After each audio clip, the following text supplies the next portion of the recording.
10th class वालों के लिए जैव प्रक्रम। जैव प्रक्रम का मतलब क्या होता है? हम जैव यानी सजीव हैं, अजैव यानी निर्जीव होते हैं, में अंतर स्पष्ट करते हैं। यदि हम कुत्ते को दौड़ते देखते हैं या गाय को जुगाली करते हैं तो गली में एक इंसान को ज़ोर से चीखते हुए देखते हैं तो हम समझ जाते हैं कि सजीव है। यदि कुत्ता, गाय या इंसान सो रहे हैं तब भी यहाँ सोचेंगे कि सजीव है, लेकिन हम ये कैसे जानेंगे कि हम उन्हें सांस लेते देखते हैं और जान लेते हैं कि वे सजीव है। पौधों के बारे में हम कैसे जानेंगे कि सजीव है?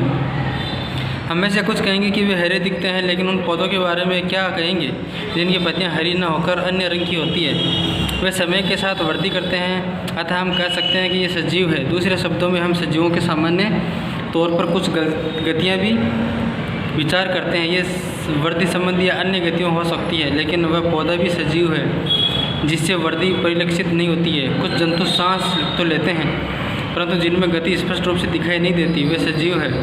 अतः दिखाई देने वाली गति जीवन के परिभाषित लक्षण के लिए पर्याप्त नहीं है।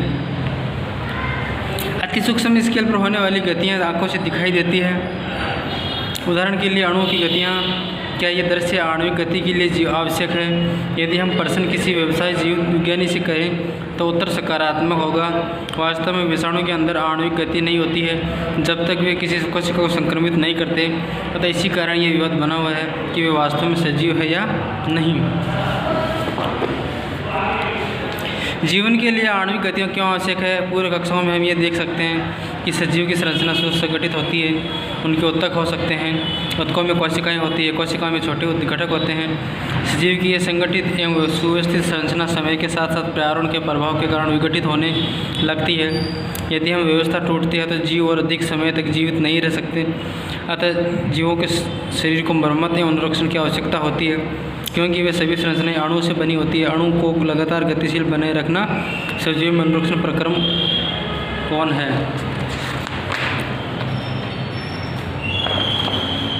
जैव प्रक्रम। जीवों का अनुरक्षण कार्य निरंतर होता रहता है, उस समय भी चलता रहता है जब वे कोई विशेष कार्य नहीं करते हैं। जब हम सो रहे हो तब कक्षा में बैठे हो उस समय भी यह अनुरक्षण का काम चलता रहना चाहिए। वे सभी प्रक्रम जो सम्मिलित रूप से अनुरक्षण का कार्य करते हैं जैव प्रक्रम कहलाते हैं।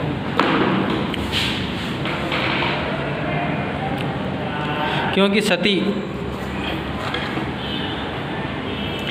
सती तथा टूट फूट रोकने के लिए अनुरक्षण प्रक्रम की आवश्यकता होती है, अतः इसके लिए ऊर्जा की आवश्यकता होगी कि ऊर्जा केवल जीव के शरीर के बाहर से आती है। इसलिए ऊर्जा के स्रोत का बाहर से जीव के शरीर में स्थानांतरण के लिए कोई प्रक्रम होना चाहिए। इस ऊर्जा के स्रोत को हम भोजन तथा शरीर के अंदर लेने के प्रक्रम को पोषण कहते हैं। जीव में शारीरिक वृद्धि होती है तो इसके लिए उससे बाहर से अतिरिक्त कच्ची सामग्री भी आवश्यकता होगी, क्योंकि पृथ्वी पर जीवन कार्बन आधारित अणुओं पर निर्भर है। अधिकांश खाद्य पदार्थों भी कार्बन आधारित है। इन कार्बन स्रोतों की जटिलता के अनुसार विविध जीव विभिन्न प्रकार के पोषण प्रक्रम को प्रयुक्त करते हैं।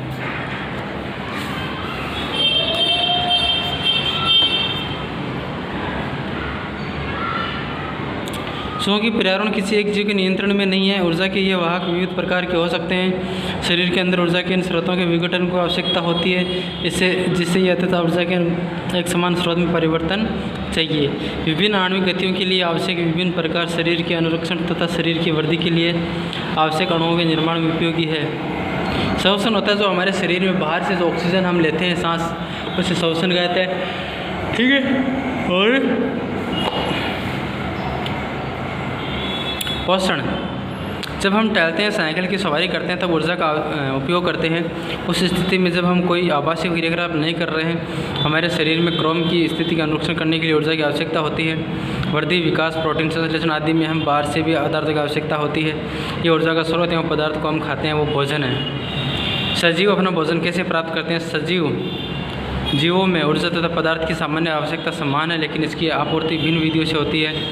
कुछ जीव अकार्बनिक स्रोतों से कार्बन डाइऑक्साइड तथा जल के रूप में सरल पदार्थ प्राप्त करते हैं। वे जीव स्वपोषित जिसमें सभी हरे पौधे तथा कुछ जीवाणु हैं। अन्य जीव जटिल पदार्थों का उपयोग करते हैं। इन जटिल पदार्थों को सरल पदार्थों में खंडित करना अनिवार्य है ताकि वे जीव के संरक्षण एवं वृद्धि में प्रयुक्त हो सकें। इसे प्राप्त करने के लिए जीव उत्प्रेरक का उपयोग करते हैं, एंजाइम कहते हैं। विषमपोषी उत्परजीविता के लिए प्रत्यक्ष या परोक्ष रूप से स्वपोषी पर आश्रित होते हैं। कवक इसी प्रकार के विषमपोषी जीवों में सम्मिलित है।